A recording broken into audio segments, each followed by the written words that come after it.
Well, I think it's safe to assume that we all have our various day to day rituals or traditions. While some might prefer an ice cold beer at the end of the long day to help them unwind or surf the net for hours on end, I watch sitcoms. Just anticipating watching my favorite sitcoms at night can help me get through the most stressful of days.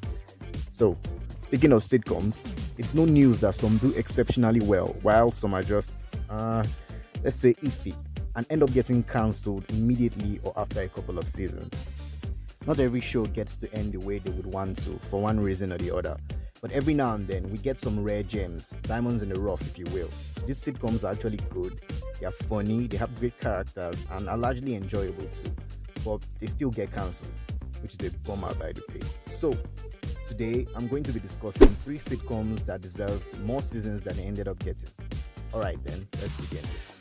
At number 3, we have Carol's second act. If you watch TV shows by now, you should know Patricia Heaton. From her time on Everybody Loves Raymond and the Middle, she carved out a pretty laudable career on the small screen. So when I got wind that she was starring in the new Carol's second act, I didn't think twice about checking it out. The show premiered in September 2019 with Patricia Heaton playing Dr. Carol Kenny, who after retiring from teaching, decides to pursue her dream of becoming a doctor.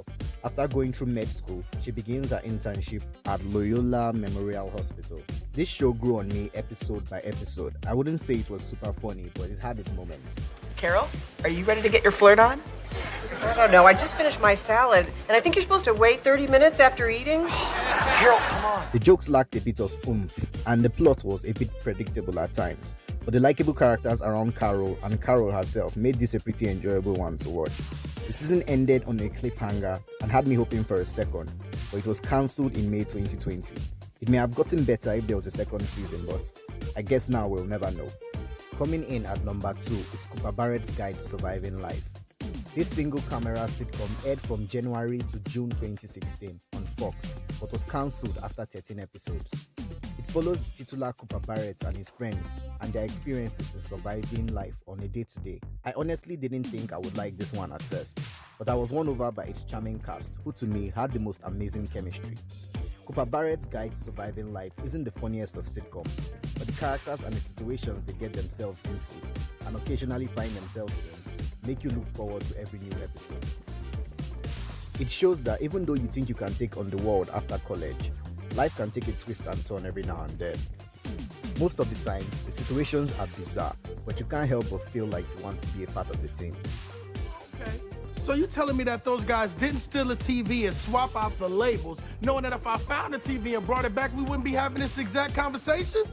Come on, y'all, think.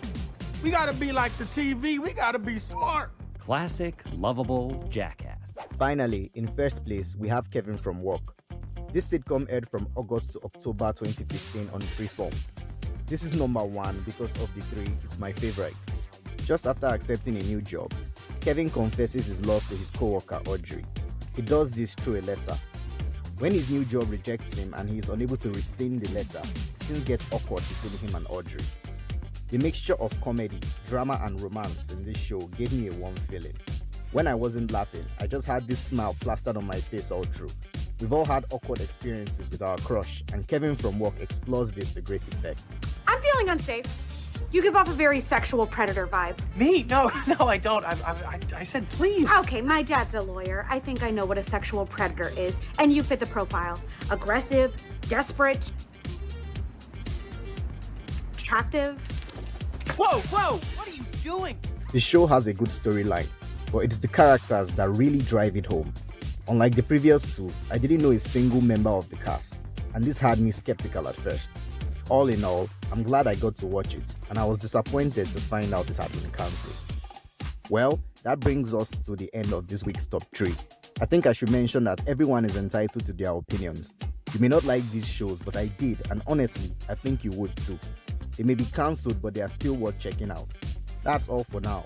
I'll see you next week with another top 3. Thank you for watching, and don't forget to like and subscribe for more content like this. See you later, guys.